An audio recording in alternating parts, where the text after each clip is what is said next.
Κάτι πονάκι ένιωσα απλώς και μια σύσπαση εδώ, χαμηλά στη κοιλιά. Αυτά ήταν. Στο δευτήριο αμέσως. Θέλω να μας περιμένουν. Όχι, το γιατρό πρώτα καλύτερα να ξυπνήσει και τη μέρα. Και τους γονείς μου τσακάσουμε. Της αποτελώ το πρωί.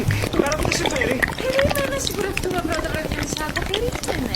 Έχω διαβάσει πως αυτά συμβαίνουν τις τελευταίες εβδομάδες. Τι έχεις διαβάσει ρε μόνο, μου αφήσεις ξαναγεννήσει, ξέρεις πως είναι. Την προηγούμενη φορά ήταν με προγραμματισμένο ραντεβού, δεν πόναγα. Και γιατί δεν κλείσαμε και τώρα να είμαστε σίγουροι. Ηρέμησε να ακούς τι λες. Σε παρακαλώ, ηρέμησε. Μεταφέρεις το άγχος σου στο έμφυο. Αυτό μου μεταφέρει άγχος που αποφάσισα να βγει νωρίτερα.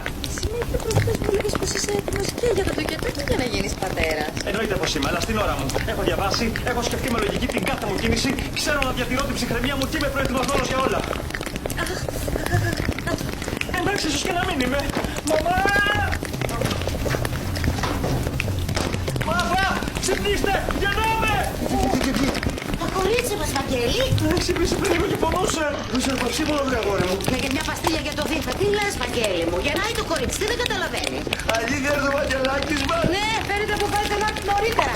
Άντε, πήγαινε ρίξε λίγο νερό στο πρόσωπό σου. Πού το δικήσεις έτσι.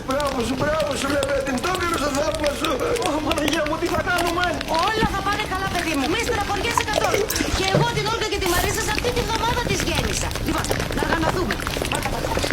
Και τι θα φύγεις. Ναι, έχω κλείσει τριήμερο στη Ρώμη. Διονύση, πού τι λες, στο μευτήριο δεν πάμε. Τι το σακίδο, τι το θες. Είπα να πάρω 2-3 συνολάκια μαζί, μην λένε νοσοκόμους ότι δεν είναι περιποιημένοι. Τα πράγματα της Αλίνας είναι. Όταν σας παρακάλεγα εγώ να φτιάξετε μπαλίτσα, εσείς μου λέγατε έχουμε καιρό. Και τι να την κάνω. Να την βάλεις στο αυτοκίνητο. Στο περπαγκάζι στα καθίσματα. Τι λες, δεν δουλεύεις. Έχω κολλήσει ρε μα. Στη θέση του οδηγού με τη βάλεις αγόρι μου και όπου δεν σε ακούμπατε. Έλα, άντε, τι με κοιτάς. Πού πας ρε αγόρι μου. Στο αυτοκίνητο και τσάντα της Αλίνας. Πού έχεις το κλειδί. Στο φούρνο. Πού να το έχω ρε ξεμυαλισμένε. Εδώ. Στο γνωστό σημείο. Δηλαδή εμείς